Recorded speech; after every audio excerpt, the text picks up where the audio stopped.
खुलुमबाय बेयो बड'लेण्ड इंखं टेलिभिजन दिनै 9 मे 2022 समबारखालि सानसेनि बरादखौ नोंथांमोननि खाथियाव लाबोदों आं सदानन्द दैमारिया।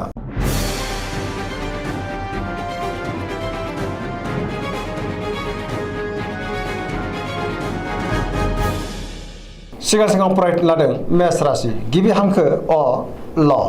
दिनैनि साना जोबोर मोजां, गोसोनि साननायफ्रा मोगथाङाव जाफुंगोन, बहाबा हान्थिनो खाबुबो मोननो हागौ, गोबां जेंनाखौ दिनै सुस्रांनो हागोन, गोजोननि आंखाल जानाय नङा, गोसोखौ दिनै जोबोर गोजोननाय मोनगोन, गुबुननि गोसोखौबो गोरलैयैनो बोनो हागोन, बयजोंबो बाख्नायजागोन आरो गोरोबनो रोंगोन, गोसोनि साननायफ्राबो जाफुंगोन, देहायाबो दिनै मोजाङैनो थागोन, रांखावरियाव जोबोर मोजां, गोबां मुलाम्फा मोननो हागोन, बेफार फालांगियाव जोबोर मोजां होनजायो, न'खराव दिनै अनलायनाय फैगोन, मावनो लानाय खामानिखौ थि समावनो आरो गोरलैयैनो मावफुंनोबो हागोन, पजिटिभ एनार्जिनि गोहोमबो गोग्लैगोन, सेंग्रा सिख्लाफ्रा जोबोर रमान्टिक जागोन आरो गोसोनि साननायफोरखौबो फोरमायलायनो हागोन, सोरबा लोगोनिफ्राय मोजां खौरां मोननोबो हागौ, गुबुननि गोसोखौ दिनै गोरलैयैनो बोनो हागोन आरो पजिटिभ एनार्जिनि गोहोमबो गोग्लैगोन।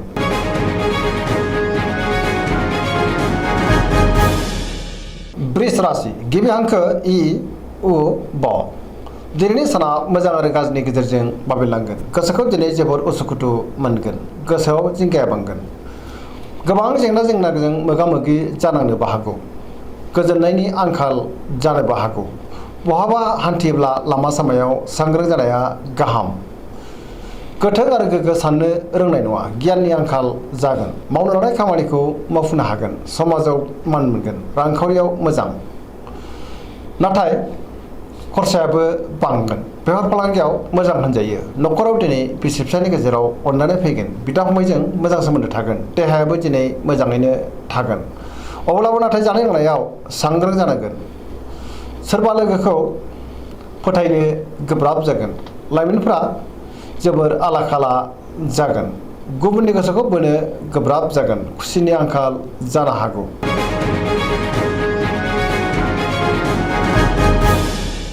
मिथुन राशि गिबि हांखो ख स।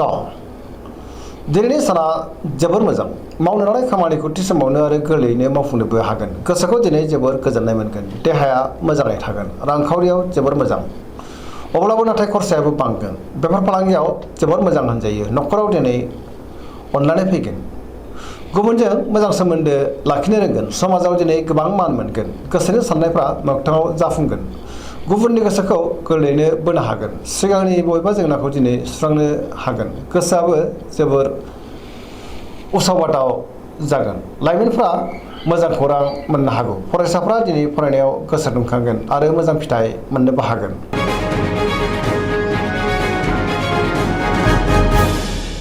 कर्कट राशि गिबि हांखो ड ह।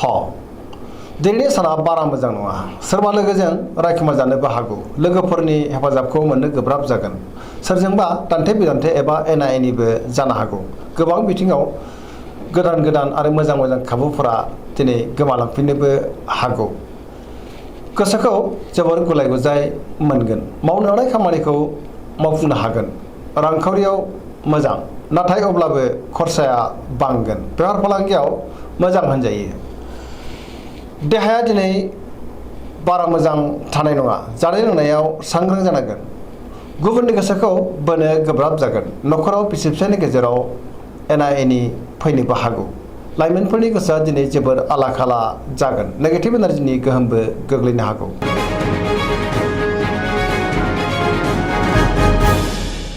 सिंह राशि गिबि हांखो म ट।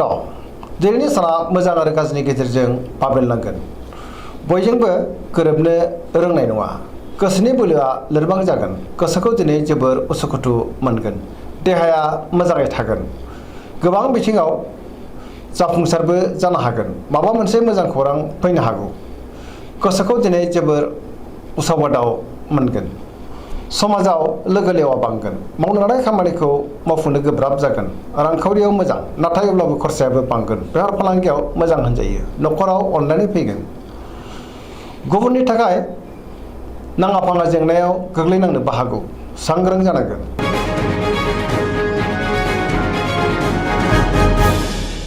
कन्या राशि गिबि हांखो प ट। दिनैनि साना मोजां आरो गाज्रिनि गेजेरजों बाबेनलांगोन बयजोंबो गोरोबनो रोंनाय नङा हरखाबै सोरबा लोगोनिफ्राय नाथाय मोजां खौरां फैनोबो हागौ सिगांनि बबेबा जेंनाखौ सुस्रांनोबो हागोन माबा मोनसे मोजां हाबा मावनोबो हागोन गोसोखौ नाथाय उसुखुथु मोनगोन गुबुननि गोसोखौ बोनो गोब्राब जागोन रांखावरियाव मोजां बेफार फालांगियावबो मोजां होनजायो देहाया दिनै बारा मोजां थानाय नङा जानाय लोंनायाव सांग्रां जानांगोन गोबां देहायारि जेंनाजों मोगा मोगि जानांनोबो हागौ नखराव बिसि फिसायनि गेजेराव अननानै फैगोन बिदा फंबायजों मोजां सोमोन्दो थागोन बिमा बिफानि अननाय आरो बोरखौ मोननोबो हागोन नेगेटिभ एनार्जिनि गोहोमबो गोग्लैनो हागौ सांग्रां जानांगोन फरायसाफ्रा फरायनायाव गोसो दुंखांगोन आरो मोजां फिथाइ मोननोबो हागोन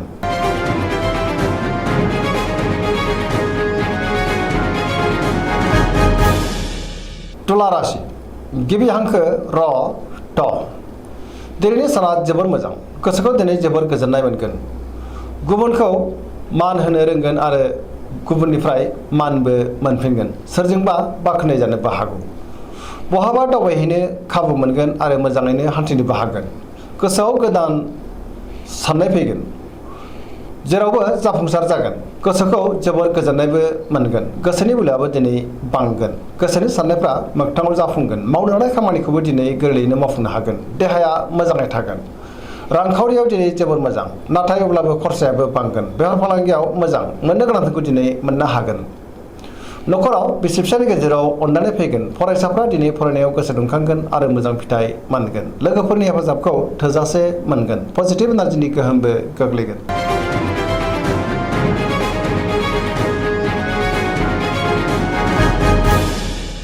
वृश्चिक राशि गिबि हांखो न स दिनैनि साना जोबोर मोजां समाजाव लोगो लेवा बांगोन गोसोनि बोलोआबो बांगोन गोसोखौ दिनै जोबोर गोजोननायबो मोनगोन देहाया मोजाङै थागोन पजिटिभ एनार्जिनि गोहोमबो गोग्लैगोन जायखि खामानि मावनानै मोनफ्रोमबो खामानियावनो दिनै जाफुंसारगोन गोसोआव गोजोननाय फैगोन रांखावरियाव दिनै जोबोर मोजां मोननो गोनांखौ मोननो हागोन आरजिनो गोनांखौबो दोनथुमनो हागोन बेफार फालांगियाव जोबोर मोजां मुलाम्फा मोननो हागोन गुबुनजों मान होजागोन मावनो हानाय खामानिखौ थि समावनो आरो गोरलैयैनो मावफुंनोबो हागोन गोसोनि साननायफ्रा दिनै मोगथाङाव जाफुंजोबगोन गोसोनि बोलोआबो बांगोन समाजावबो दिनै मान मोनगोन आरो बयजोंबो मान होजागोन नखराव अननानै फैगोन गुबुननि गोसोखौ गोरलैयैनो बोनो हागोन सेंग्रा सिख्लाफ्रा जोबोर रमान्टिक जागोन आरो गावबा गावनि गोसोनि साननायफोरखौबो फोरमायलायनोबो हागोन पजिटिभ एनार्जिनि गोहोमबो गोग्लैगोन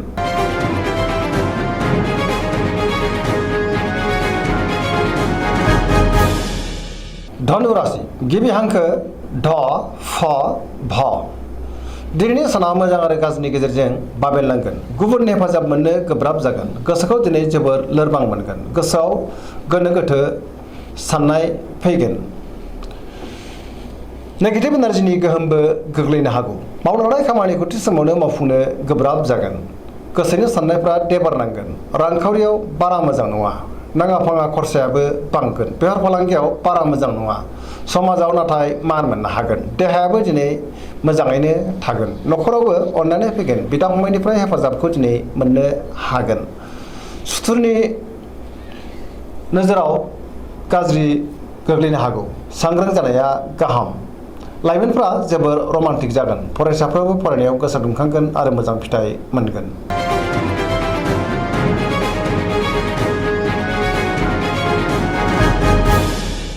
मकर राशि गिबि हांखो ख ज दिनैनि साना जोबोर मोजां गोसोखौ जोबोर गोजोननाय मोनगोन रांखावरियाव दिनै जोबोर मोजां नाथाय अब्लाबो खरसायाबो बांगोन बेफार फालांगियाव जोबोर मोजां होनजायो नखरावबो अनलायनाय फैगोन मावनो हानाय खामानिखौ थि समावनो आरो गोरलैयैनो मावफुंनोबो हागोन माबा मोनसे मोजां खौरां फैनोबो हागौ समाजावबो दिनै गोबां मान मोनगोन गुबुनजों मान होजागोन आरो अनसायजागोन सोरबा आगुनि लोगोनिफ्राय हरखाबै मोजां खौरां मोननोबो हागौ गोसोनि साननायफ्राबो जाफुंगोन गोसोनि बोलोआ बांगोन गोसोआ दिनै जोबोर रमान्टिक जागोन लाइमोनफ्रा गावबा गावनि गोसोनि साननायखौ फोरमायलायनोबो हागोन फरायसाफ्रा फरायनायाव गोसो दुंखांगोन आरो मोजां फिथाइ मोनगोन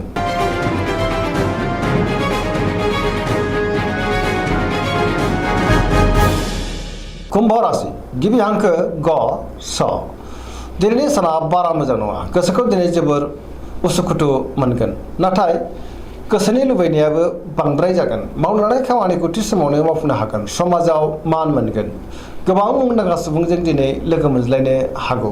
रांखावरियाव बारा मोजां नङा, नाङा फाङा खरसाया बांगोन। बेफार फालांगियावबो बारा मोजां नङा, खहा जानोबो हागौ। देहायाबो दिनै बारा मोजां थानाय नङा। जानाय लोंनायाव दिनै सांग्रां जानांगोन। न'खराव अननानै फैगोन। गुबुननि हेफाजाबखौ दिनै मोननो हागोन। लाइमोनफ्रा गोसोखौ दिनै जोबोर आला खाला मोनगोन। धोरोमारि बिथिङाव गोसो दुंखांगोन। गोसोनि साननायफ्रा देबोर नांनो हागौ।